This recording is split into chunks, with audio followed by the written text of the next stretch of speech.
was identified as mentally retarded, put back from the 5th grade into the 4th grade, and stayed in that category until I got out of high school. I don't have any college training, but I met a high school teacher who one day changed my life. I was waiting on another student, and when he came in, he said to me, "Young man, go to the board and write what I'm about to tell you." And I said, I can't do that, sir. He said, "Why not?" I said, "I'm not one of your students." He said, "It doesn't matter, follow my directions now." I said, "I can't do that, sir." He said, "Why not?" I said, "Because I'm educable mentally retarded." And he came from behind his desk and he looked at me. He said, "Don't ever say that again. Someone's opinion of you does not have to become your reality." And as he talked, my heart began to beat fast. Tears began to run down my eyes, and I was in the back just listening to him, because the speech he was giving, that speech was for me. And he said, "Les Brown," he said, "if you want to do anything worthwhile in life, you've got to be hungry." I told Mr. Washington I wanted to become a disc jockey. And so I started working to develop myself. He said, "I want you to practice every day being a disc jockey." I said, "But I don't have any job now." He said, "It doesn't matter." He said that it's better to be prepared for an opportunity and not have one than to have an opportunity and not be prepared. And as I was working to develop myself, I applied for a job as a disc jockey, WMBM on Miami Beach. I went to a guy named Milton Butterball. I said, "How you doing, Mr. Butterball? I'd like to get a job as a disc jockey." He looked at me, he said, "You have any broadcast background?" I said, "No, sir, I don't." "You have any journalism background?" I said, "No, sir, I don't." He said, "We don't have any jobs available." I said, "Yes, sir." I went back to Mr. Washington and I told him. He said, "Don't take it personally." He said, "Most people are so negative, they will have to say no 7 times before they say yes." He said, "Go back again." So I went back again. I said, "How you doing, Mr. Butterball? My name is Les Brown." He said, "I know what your name is. What do you want?" I said, "I'd like to know whether or not you have any jobs as a disc jockey, sir." He said, "Didn't I just tell you yesterday we didn't have any jobs?" I said, "Yes, sir, but I know whether or not somebody got laid off or somebody was fired, sir." He said, "No one was laid off or fired. Now get on out of here." I came back the next day like I was seeing him for the first time. I said, "Hello, Mr. Butterball, how are you?"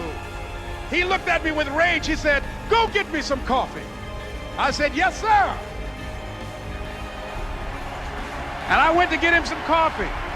After a while, I would get their lunch and dinner, and I would go in the control rooms and take the disc jockeys their food, and I would not leave until they would ask me to leave. One Saturday afternoon, while I was at the radio station, a guy named Rock was drinking while he was on the air. I was the only one there, looking at him through the control room windows, walking back and forth, young, ready, and hungry. Pretty soon the phone rang, and it was the general manager. And I answered the phone. I said, "Hello?" He said, "Les, this is Mr. Klein." I said, "I know." He said, "Rock can't finish his program." I said, "I know." He said, "Would you call one of the other DJs in?" I said, "Yes, sir." I hung the phone up. I said, "Now he must think I'm crazy." I called my mom and my girlfriend, Cassandra. I said, "Y'all turn up the radio and come out on the front porch. I'm about to come on the air." I waited for about 20 minutes, and I called him back. I said, "Mr. Klein, I can't find nobody." He said, "Young boy, do you know how to work the controls?" I said, "Yes, sir." He said, "Go in there and don't say nothing here." I said, "Yes, sir." I couldn't wait to get behind those controls. I put on an old Stevie Wonder record called Fingertips. I sat down behind that turntable. I said, "Look out, this is me, LB Triple P, Les Brown, your platter playing papa. There were none before me and there will be none after me. Therefore, that makes me the one and only. Young and single and love to mingle, certified, bona fide, indubitably qualified to bring you satisfaction, a whole lot of action. Look out, baby, I'm your love man." I was hungry. I was hungry. You got to be hungry. Begin to know that you have greatness within you.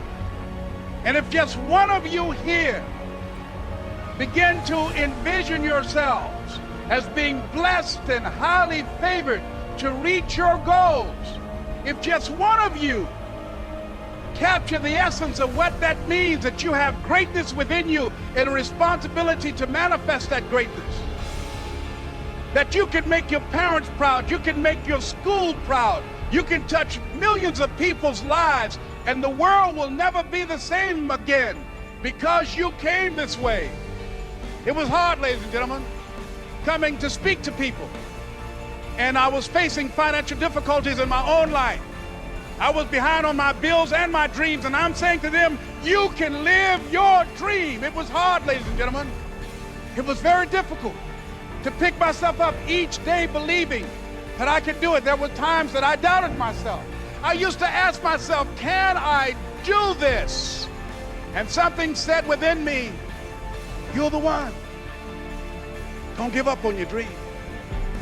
By continuing to push forward, by continuing to run toward my dream, that one day I would have my own talk show. It's a long shot, ladies and gentlemen, from Liberty City, an abandoned building on a floor, never knowing my mother or father. It's a long shot. Being here with you today in this dome in Atlanta, it's a long shot. No college training, labeled educable, mentally retarded, but I kept running toward my dream. Don't stop. Don't stop running toward your dream.